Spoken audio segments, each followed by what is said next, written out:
হিন্দু মহাজোটের সম্মানিত সাধারণ সম্পাদক সুশান্ত চক্রবর্তী মহোদয়, সংক্ষেপে 2 মিনিট।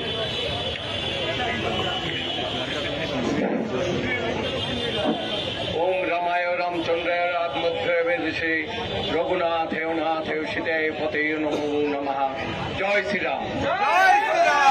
আজকের এই প্রতিবাদ সভার সম্মানিত আমার ছাত্র যুব এবং উপস্থিত নেতৃবৃন্দ ভাই ও বোনেরা, বক্তব্য দেওয়ার কিছুই নাই। বাংলাদেশের যে বিদ্যমান আইন, বাংলাদেশের বিদ্যমান সংবিধানের বিভিন্ন অনুচ্ছেদে 41-এর 100 বিভিন্ন অনুচ্ছেদে বাংলাদেশে ধর্মীয় স্বাধীনতার কথা সম্পূর্ণভাবে লেখা আছে।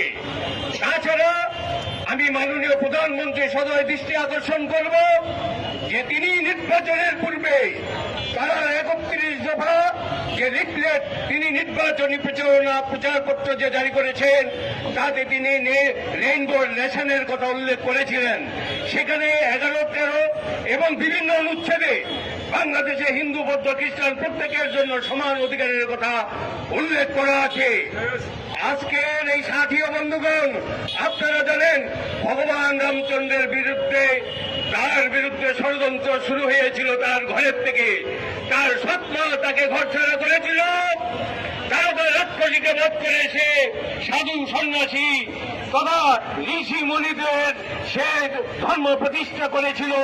অতঃপর সে দশবিদ্যা সম্বলিত সে প্রবুদ্ধ ব্রাহ্মণ সেই রাবণকে বধ করে সে পৃথিবীতে ধরাধামে রামরাজ্য প্রতিষ্ঠা করেছিলেন। আজকে এই রামের বিরুদ্ধে যেখানে এই ষড়যন্ত্র হয়েছে, ভগবানের রামকে নিয়ে যারা অপপ্রচার করেছে তারা তিলে তিলে শেষ হয়ে গেছে। কিন্তু ভগবান রাম তিনি দিনকে দিন মহিয়ান থেকে মহিয়ান হয়েছে, তাই তিনি মর্যাদা পুরুষোত্তম। আজকে আমি মাননীয় সরকারের কাছে অনুরোধ করব, এবং যে লোকটিকে আমরা সবাই ভালোবাসি, মাননীয় স্বরাষ্ট্র মন্ত্রী মহোদয় সালাউদ্দিন ভাই, তিনি অত্যন্ত যোগ্য ব্যক্তি।